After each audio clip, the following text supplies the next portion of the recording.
자, 오늘 본문 말씀을 가지고 새벽 이슬 같은 하나님이라는 제목으로 말씀의 은혜를 나누겠습니다. 함께 우리 제목을 따라 하시겠습니다. 새벽 이슬 같은 하나님. 한 번 더 따라 하시겠습니다. 새벽 이슬 같은 하나님. 네, 고맙습니다. 우리는 예수님을 구세주로 믿는 사람들입니다. 그래서 하나님의 자녀, 하나님의 백성이 된 사람들입니다. 한마디로 우리는 그리스도인들입니다. 우리 그리스도인들이 신앙생활을 하면서 그렇다면 가장 중요하게 생각해야 할 것이 무엇일까요? 바로 우리의 신앙의 대상이 되시는 하나님을 알아가는 것입니다. 사랑하는 여러분, 이것이 얼마나 중요한지 이 땅에 오신 하나님이신 우리 주 예수님께서도 이 세상에 계시는 동안 다음과 같은 말씀을 하셨습니다. 요한복음 17장 3절을 함께 보겠습니다. 영생은 곧 유일하신 참 하나님과 그가 보내신 자 예수 그리스도를 아는 것이니라. 우리 주 예수님 말씀하셨어요. 영원한 삶을 살기를 원하느냐? 죄와 사망의 문제를 해결하고 죽음에 대한 공포와 두려움을 다 떨쳐버리고 사후천국에서 영생복락을 누리기를 원하느냐? 하나님의 진노와 심판을 받지 않고 영원토록 살기를 원하느냐?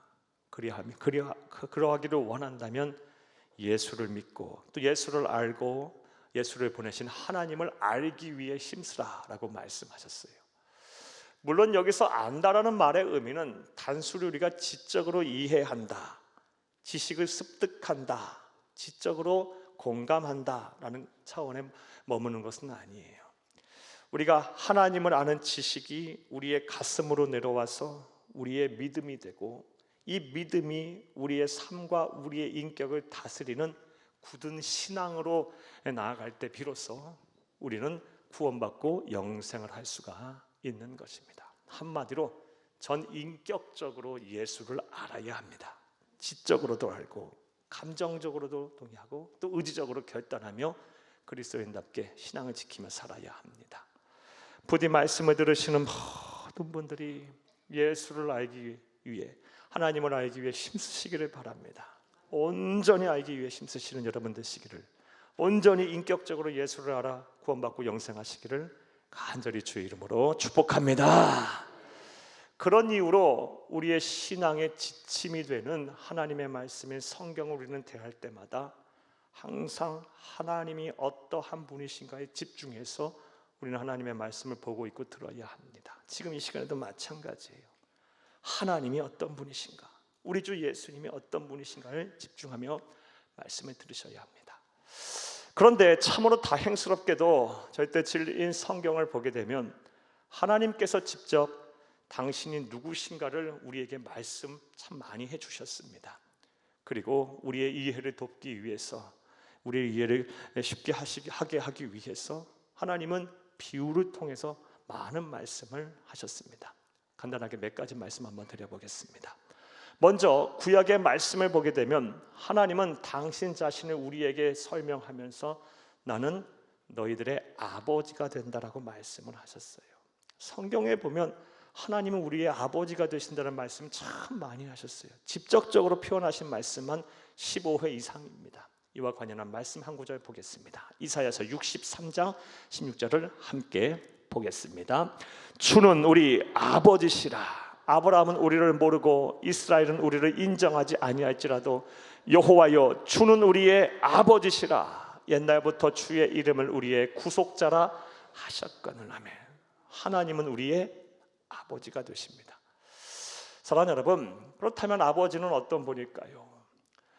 일반적인 아버지, 보통의 아버지라 하면 나는 못 먹고 나는 못 입고 나는 못 배워도 자식에게는 그렇게 하지 않으려고 해요. 아낌없이 희생하면서 자식을 위해 희생하며 삽니다. 그게 정상적인 부모, 아버지시고 우리의 아버지, 또 우리도 그런 삶을 살고 우리의 자녀들도 그렇게 살 거예요.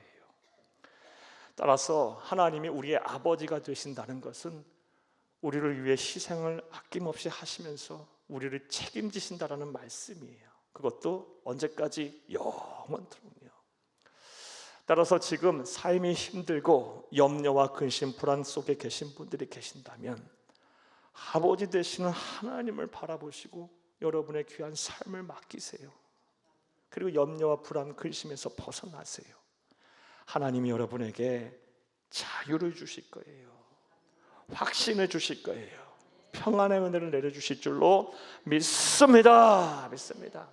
설령 오늘 예배 자리에 처음 나오셨다 할지라도 하나님을 아는 지식이 많지 않고 신앙에 대한 체험과 경험이 그리 많지 않다 할지라도 나의 아버지가 되시는 하나님을 의지하고 이제부터 예수를 구세주로 믿기로 결심하면 영원토록 여러분을 책임지실 것입니다. 이런 은혜와 시철이 여러분 가운데 있기를 간절히 주의 이름으로 축복합니다.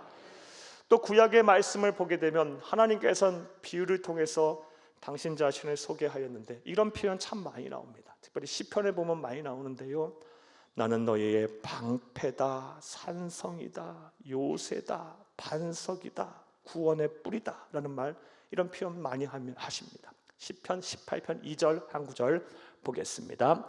여호와는 나의 반석이시요 나의 요새시요 나를 건지시는 이시요 나의 하나님이시요 내가 그 안에 피한 나의 바위시요 나의 방패시요 나의 구원의 뿌리시요 나의 산성이시로다. 아멘. 사랑하는 여러분, 반석, 요새, 바위, 방패, 구원의 뿔, 산성이 상징하는 바가 무엇입니까? 적들로부터 나를 보호하는 피난처예요. 피난처의 상징이에요. 즉 하나님이 나의 방패시고 요새시고 산성이시고 반성이시고 바위시며 구원의 뿔이라는 것은 나를 보호하는, 적들로 위험으로부터 보호하는 나의 보호자가 되시고 나의 피난처가 되신다라는 말씀이에요. 하나님은 그런 분입니다. 사랑하는 여러분, 우리가 세상을 살다 보면 참 힘든 일이 많습니다. 무엇보다 우리를 힘들게 하는 것은 우리의 인생에 소낙비가 내릴 때, 인생의 풍랑이 막 몰아칠 때 내 마음 어디 하나 의지할 바가 없다라는 것이 있어요. 피난처가 없어요. 내 편이 없어요. 내 마음을 이해하면서 나를 쉬게 할 곳이 없어요. 여러분에게 여쭤보겠어요. 여러분 있으십니까? 우리 하나님이 우리의 영원한 피난처가 되심을 믿습니다. 사랑하는 여러분, 살다 보면요 인생의 풍랑이 막 몰아칠 순간이 와요. 그러할 때 주저하지 마시고 우리의 바위, 방패, 반석, 요새, 산성이 되시는, 구원의 뿌리 되시는 하나님께 여러분의 염려와 근심, 불안 모든 것을 맡기세요. 그리고 참된 쉼을 얻으시기를, 평안을 얻으시기를, 안식을 얻으시기를 간절히 주의 이름으로 축복합니다. 설령 우리 예배자리 처음 나왔다 할지라도요 그리 해보세요. 하나님이 주시는 안식과 쉼은 놀라워요. 놀라워요. 내 상황과 형편이 전혀 변하지 않았다 할지라도요 내 마음이 얼마나 평안한지 몰라요. 참 기뻐요. 참 행복해요. 사랑하는 여러분, 신약의 말씀을 보게 되면 우리 주 예수님께서 직접적으로 당신이 누구신가를 참 많은 비유를 통해 말씀하셨어요. 특별히 요한복음의 말씀을 보게 되면 예수님께서 당신 자신을 직접 소개하셨습니다. 역시 몇 가지 말씀드려보겠습니다. 요한복음 6장 35절 말씀에 보면 나는 생명의 떡이다 라고 말씀하셨어요. 우리의 영혼의 양식. 사랑하는 여러분, 우리의 몸과 마음을 무엇으로 강건케 하겠어요? 사람이 강한 것 같아도요, 아무리 멘탈이 강한 것 같아도요 별것 아닌 거도 한순간에 무너져 내려버려요. 그게 사람이에요. 그 누구도 자신의 강함을 자랑할 수 없어요. 생명의 떡이 되시는, 우리의 영혼의 양식이 되시는 예수를 의지해 보세요. 여러분의 마음과 생각을 붙드실 거예요. 강건케 하실 줄로 믿습니다. 요한복음 8장 12절 말씀에 보면 나는 세상의 빛이다 라고도 말씀하셨어요. 사랑하는 여러분, 빛이 비치는 곳에는요 생명이 싹이 터요. 회복의 은혜가 일어나요. 아무리 죽음의 그림자가 드리운 삶을 사는 사람이라 할지라도요 세상의 빛이 되시는 예수를 붙들고 그를 바라보고 그를 믿게 되면요 내 안에 죽음의 그림자가 사라지고 생명이 다시 싹이 터요. 회복의 은혜가 일어나요. 절망이 바뀌어 소망으로 나아갈 수 있고요 슬픔이 변하여 기쁨이 돼요. 사랑하는 여러분, 우리 사랑하는 우리 모든 형제자매들에게 이 세상에 비치신 예수님의 생명의 빛이 비치기를 간절히 주의 이름으로 축복합니다. 요한복음 10장 7절 말씀에 보면 나는 양의 문이다라고도 말씀하셨어요. 양들이 이 우리 안으로 들어가는 유일한 통로, 즉 내가 유일한 구원의 길이다라고 말씀하신 거예요. 예수 외에는 구원이 없어요. 예수 외에는 누구도 하나님의 나라에 갈 수 있는 방법이 없어요. 예수만이 구원의 길임을 믿으시기를 다시 한번 간절히 주의 이름으로 부탁합니다. 요한복음 10장 11절 말씀에는 나는 선한 목자라고도 말씀하셨어요. 선한 목자는 양들을 위하여 때로는 목숨도 내놓을 수 있는 사람들이에요. 사랑하는 여러분, 누가 나를 위하여 그렇게 목숨까지 내걸면서 나를 지키고 보호하시고 내 편이 되시겠어요? 예수님이 여러분의 좋은 목자가 되세요. 좋은 친구가 되세요. 좋은 상담자도 되시고요, 좋은 보호자도 되실 거예요. 그런 예수를 바라보고 사세요. 요한복음 11장 25절 말씀에는 나는 부활이요 생명이다 라고 말씀하셨고요, 요한복음 14장 6절에는 내가 곧 길이요 진리요 생명이다 라고 말씀하셨어요. 요한복음 15장 1절 말씀에는 나는 포도나무다, 그리고 너희는 가지다 라고 말씀하셨어요. 포도나무에 가지가 제대로 붙어 있어야 열매를 맺는 것입니다. 사랑하는 여러분, 하나님이 주시는 하늘 행복, 위로, 그리고 이 세상에 사는 동안 하늘의 신령한 복과 땅의 기름진 복을 받고 살기 원하십니까? 하나님이 주시는 행복을 누리며 살기 원하십니까? 우리 주 예수 그리스도 포도나무이신 예수님께 잘 붙어 계세요. 세상이 뭐라 하든 간에 구원에 이르는 길은 하나고 진리는 하나예요. 예수가 포도나무세요. 우리는 가지입니다. 가지가 나무에 안 붙어 있고 어떻게 삽니까? 반드시 포도나무이신 예수에게 잘 붙어 계세요. 여러분 구원의 기쁨, 영생의 은혜 속에 살게 하실 것입니다. 이런 은혜와 복이 여러분 가운데 충만하기를 간절히 주의 이름으로 축복합니다. 이외에도 성경을 보게 되면 하나님께서는 당신이 누구신가를 참 많이 설명하셨어요. 이를 통해 우리가 하나님을 아는 지식이 늘어나는 것이 아니면 하나님의 뜻임을 우리는 분명히 알 수가 있습니다. 그런데 오늘 본문 말씀을 보게 되면 하나님께서는 또 아주 독특한 표현으로 당신 자신이 누구신가를 우리에게 말씀해 주고 계십니다. 오늘 본문 5절을 다시 한번 읽겠습니다. 내가 이스라엘에게 이슬과 같으리니 그가 백합화같이 피겠고 레바논 백향목같이 뿌리가 박힐 것이라멘. 여기서 이스라엘은 오늘날 이스라엘을 말하지 않고 하나님의 백성, 그리스도인, 구원받은 하나님의 자녀들을 말해요. 우리들에게 무엇과 같다? 새벽 이슬과 같다라고 말씀하세요. 하나님은 우리에게 새벽 이슬과 같으신 분이십니다. 자, 그렇다면 새벽 이슬과 같은 하나님, 새벽 이슬과 같은 하나님은 우리에게 어떠한 분이실까요? 오늘은 본문에서 그 답을 찾으며 은혜를 나누고자 합니다. 그의 시간 되기를 간절히 주의 이름으로 축복합니다. 이를 위해서 먼저 본문의 배경 설명부터 좀 해드리겠습니다. 오늘 본문 말씀이 포함된 호세아서는 지금으로부터 약 2800년 전 북왕국 이스라엘 여로보암 2세, 북왕국 이스라엘 13번째 왕입니다. 여로보암 2세 때 활약했던 호세아 선지자가 기록한 하나님의 말씀입니다. 호세아 선지자가 활약할 당시 여로보암 2세 때 북왕국 이스라엘은요 최전성기를 구가하고 있었어요. 경제는 아주 번영을 했고 국력이 크게 막 강해서요. 또 특별히 군사력이 강해서 과거 다윗과 솔로몬이 차지했던 영토를 대부분 회복했어요.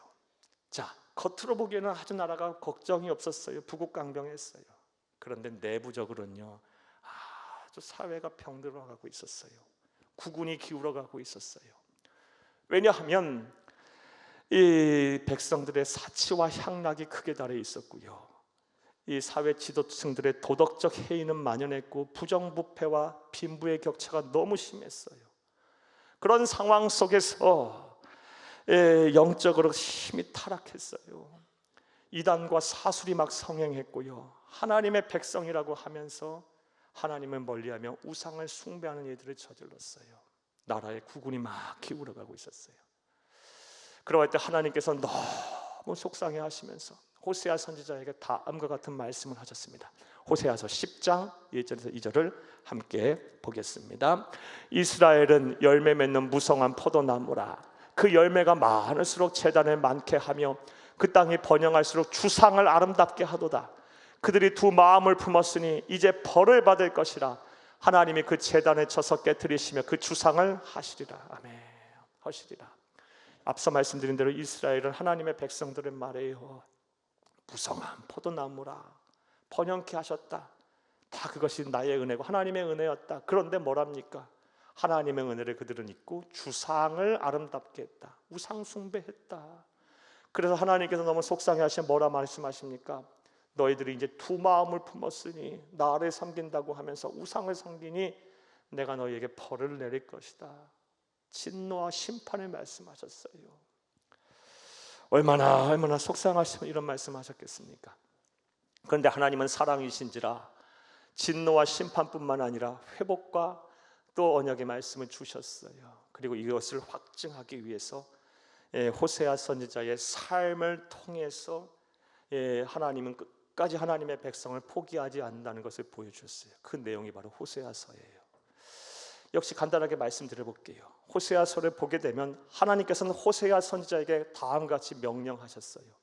너는 행실이 아주 음란하고 나쁜 창녀였던 고멜이라는 여인과 강제로 결혼을 해라 라고 명령하셨어요.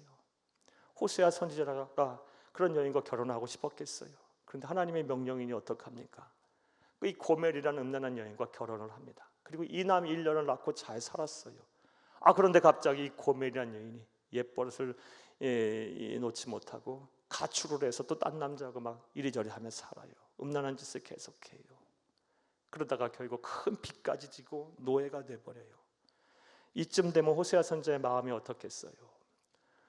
그 여인을 버려도 12번이라도 더 버렸을 거예요. 그런데 하나님은 또 명령하세요. 아니다.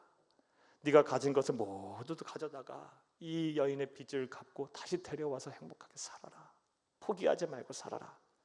호세아 선지자는 그 말씀에 따라 또 그렇게 합니다. 이런 내용이 호세아서의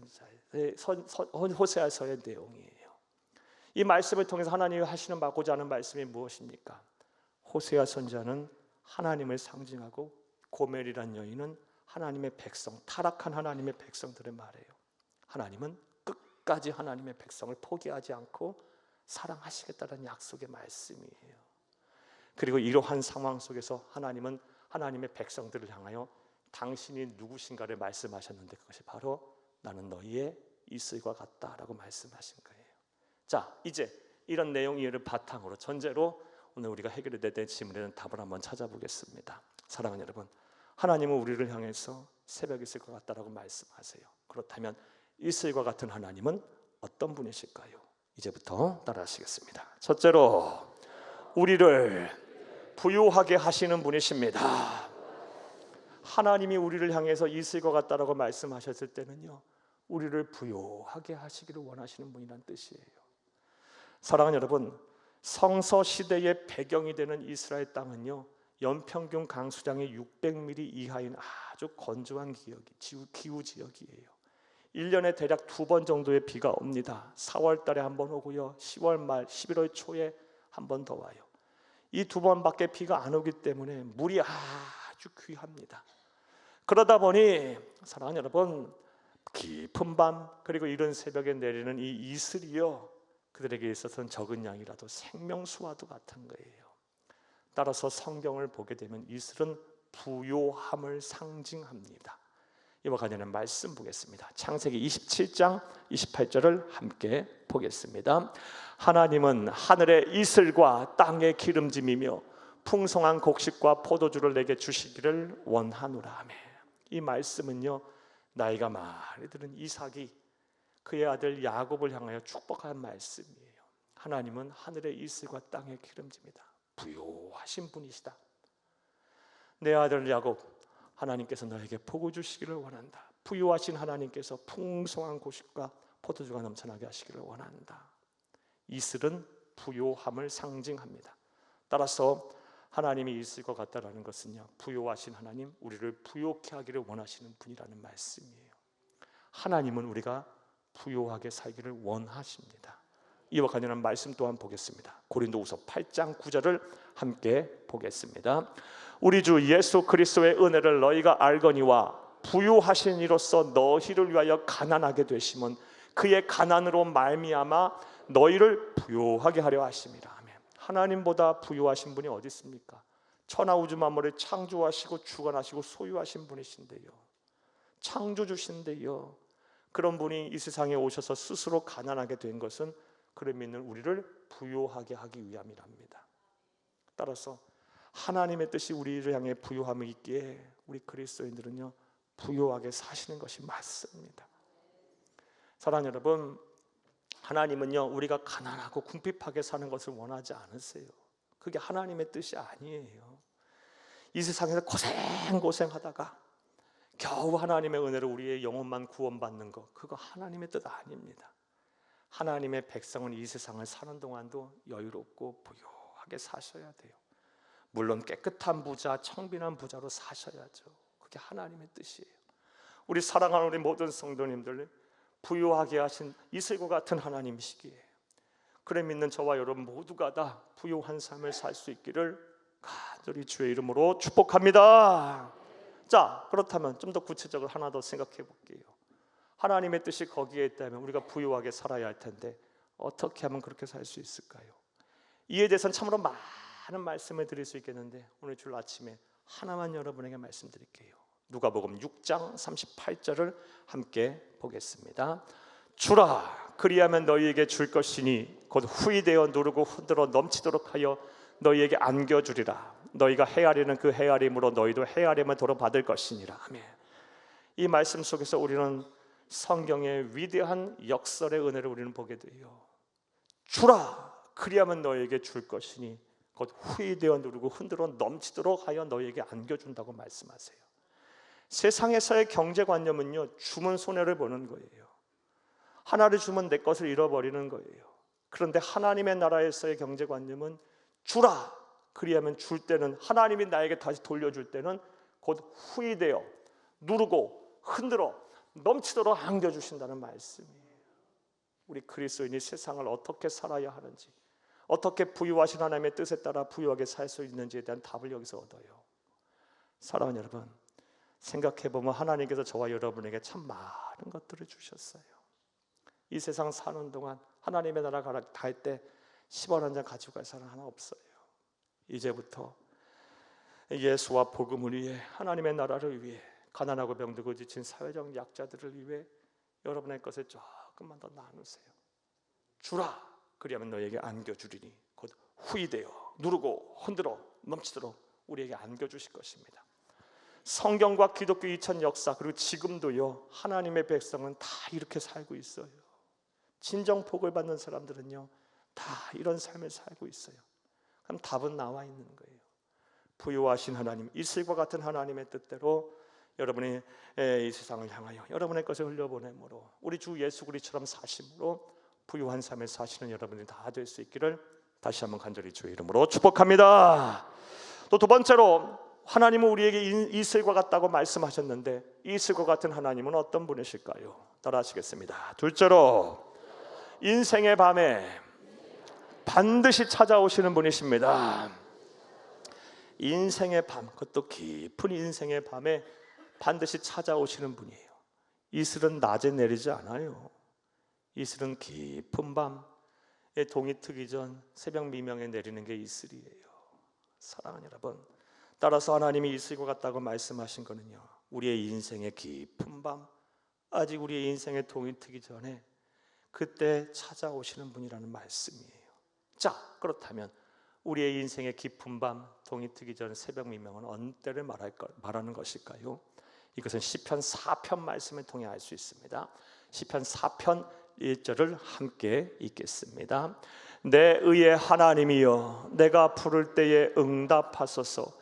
곤란 중에 나를 너그럽게 하셨사오니 내게 은혜를 베푸사 나의 기도를 들으소서. 아멘. 이 기도는 다윗의 탄식이에요.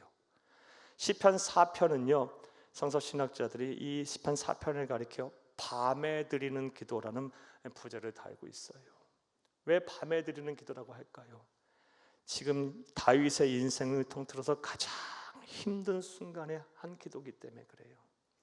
그의 사랑하는 아들 압살롬이여 반란을 일으켜서 아버지를 죽이겠다고 쫓아다니고 있어요. 정상적인 부모, 사람이라면 살 수 있겠습니까? 전혀 나를 모르는 사람이 나를 이렇게 해하려고 해도 살 수 없겠는데, 내 아들 내 자식이 나를 죽이겠다고 쫓아다니면 살 수 있겠어요? 너무너무 힘들어서 그가 할 수 있는 것은 기도밖에 없었어요. 하나님이여, 하나님이여, 내 기도를 들으소서. 밤에 울부짖으며 하나님 앞에 기도했던 거예요. 인생의 밤은요, 이렇게 내 힘으로 어떤 것도 할 수 없는 때, 그냥 기도밖에 할 수 없을 때를 말해요. 사랑하는 여러분, 여러분 지금 인생의 깊은 밤을 보내고 계신 분들 분명 계실 거예요. 누구는 질병으로, 누구는 가난으로, 누구는 사람과의 관계 때문에, 누구는 그냥 진로가 꽉 막혀서, 누구는 막 가정의 문제 때문에, 자녀들 문제 때문에, 또 그런 것도 없어도 흐르는 세월 속에 찾아온 이 정신적인 아픔, 공허함, 나약함으로 인해서 인생의 깊은 밤을 보내고 계신 분들 계실 거예요. 그래서 체념 아닌 체념 속에 계신 분들 계실 겁니다. 그런데 하나님의 백성들에겐 이와 관련해 낙심할 필요가 전혀 없어요. 왜요? 하나님은 이슬과 같은 분이시니까. 우리의 인생의 깊은 밤에 우리를 외면하지 아니하시고 반드시 찾아오시는 분이시니까. 그래서 예수를 꼭 믿어야 하세요. 사랑하는 여러분, 예수를 믿어보세요. 견딜 수 있어요. 예수를 믿어보세요. 그와 예수와 복음 앞에 여러분에게 삶을 맡겨보세요. 인생의 깊은 밤쯤 잘 견뎌낼 수 있어요. 성경과 기독교 2000년 역사, 지금도요 하나님의 백성들은 다 그렇게 인생의 깊은 밤을 이기며 살고 있어요. 다 그리고 예수와 함께 승리했어요. 저와 여러분의 차례입니다. 사랑하는 여러분, 인생의 밤에 반드시 찾아오시는 그 이슬과 같은 하나님을 잘 영접하시기를, 우리 예수님과 함께 하시기를 간절히 주의 이름으로 축복합니다. 세 번째로, 이슬과 같은 하나님은 어떤 분이실까요? 따라 하시겠습니다. 셋째로, 고요하게 일하시는 분이십니다. 비는 내릴 때 소리가 납니다. 이슬비도 보입니다. 그런데 이슬은요, 언제 내리는지, 언제 왔는지 내려왔는지 소리 소문이 없어요. 아침에 일어나 보면 이슬이 내려 있어요. 이처럼 하나님은요, 소리 소문 없이 하나님의 백성을 위해서 대체로 일하시는 분이에요. 물론요, 때로는 막 뇌우가 치는 소낙비처럼 하나님 일하시기도 해요. 하나님은 때로는요, 교만한 자를 막 꺾으시기 위해서 막 뇌우가 치는, 막 천둥이 치는, 번개가 치는 소낙비처럼 일하시기도 하고, 또 막 이 불신자들의 그 완고한 불신앙을 꺾으시기 위해서 막 그렇게 역사하시기도 하세요. 그런데 대체로 하나님은 언제 일하셨는지 모르게 하나님의 백성들을 위해 고요하게 일하시는 분이십니다. 그래서 그 일하심을 그때는 잘 모를 때가 많아요. 그런데 신앙인들은 대체로 이런 신앙 고백 많이 합니다. 하나님의 은혜였구나. 정말 그때 하나님 일하셨구나. 나는 그때 원망도 하고 불평도 하고 짜증도 부리고 깊은 영적 침체에 빠져서 삶에 낙이 없었는데 지나가나 보니 그것조차 하나님의 은혜였구나. 하나님은 일하셨구나 라는 것을 고백하게 돼요. 이런 고백 어찌 저만 하겠습니다. 다 우리 하고 있어요. 사랑하는 여러분, 하나님은요, 이슬과 같이 고요하게 일하시는 분이에요. 하나님의 백성을 위해서 절대로 외면하고 가만히 내버려 두시는 분이 아니에요. 우리를 고아처럼 내버려 두시는 분이 아닙니다. 반드시 일하세요. 그 일하심을 가리켜서 신학적인 표현으로는 섭리라 그래요. 하나님의 섭리. 하나님의 백성을 향한 하나님의 섭리는 활짝 열려 있습니다. 그리고 그 섭리의 끝은 항상 선합니다. 굿입니다. 굿. 선해요. 완전해요. 이와 관련해서 다음과 같은 말씀을 하나 드리겠어요. 우리 성도님의 간증인데요, 우리 성도님이 저에게 목사님 예배 시간에 한 번쯤은 꼭 제 얘기를 해주세요 라고 부탁하셔서 말씀 한번 드릴게요. 이분은요, 이 부동산 매매가 안 돼서, 그래서 자금이 길이 막혀갖고 자금의 압박으로 수년간 고생하신 분이에요.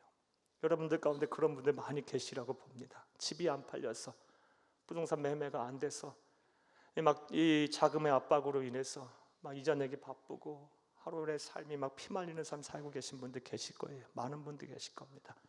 하나님의 특별한 위로와 섭리가 함께하기를 바랍니다. 힘들 내세요. 이 수년간 부동산 매매가 안 돼서 이것 때문에 막 힘들어하시면서 이 문제를 해결해 달라고 기도 많이 하셨던 분인데요,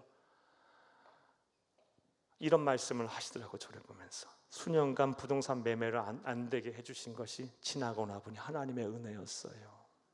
만약 그때 부동산 매매가 쉽게 됐으면 저 지금 못 살았을 거예요. 이 세상에 없을 거예요. 라는 말씀 하시더라고요. 내용은 즉슨 이러합니다. 이분이 부동산 매매가 좀 되게 해달라고 너무 힘이 드니까, 하루의 삶인 하루하루가 너무 힘드니까 작정하며 기도실에 와서 기도를 하셨다고 해요. 그런데 기도만 하면요, 부동산 매매 해달라는 기도가 쏙 들어가 버리고 건강하게 해달라고 하는 기도밖에 안 나오더래요. 그래서 하나님 앞에 막 따졌다고 합니다. 몇 개월을 따졌다고 해요. 하나님, 나 건강해요.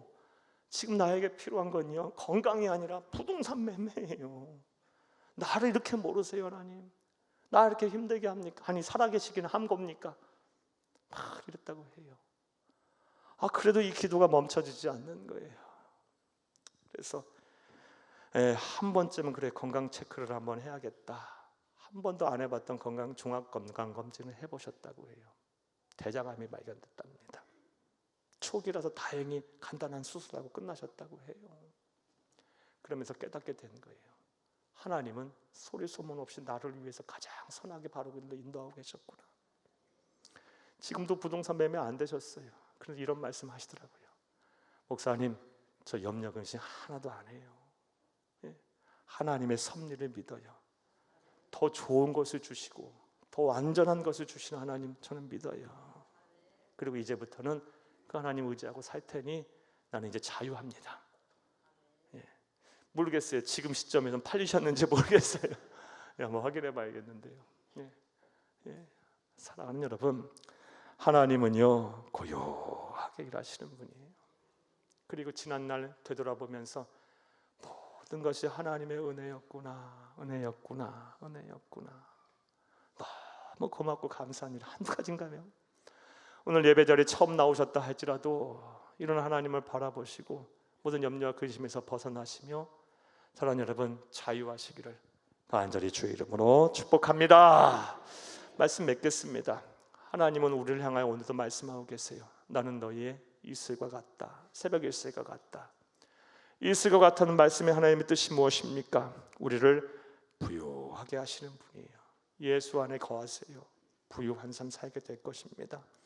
인생의 밤이 찾아올 때 반드시 이슬과 같이 찾아오셔서 소리 소문 없이 우리를 위해 일하실 거예요. 가장 완전하고 바르고 선한 길로 인도하실 것입니다. 이런 것들만 생각해봐도 예수를 믿는 것은 정말 수지 맞는 일이에요. 정말 은혜예요. 평안이에요. 세상에서 어디서 이런 은혜를 얻고 이런 평안을 얻고 이런 든든함을 얻겠습니까? 예수를 잘 믿으세요. 예수와 복음을 위해 사세요.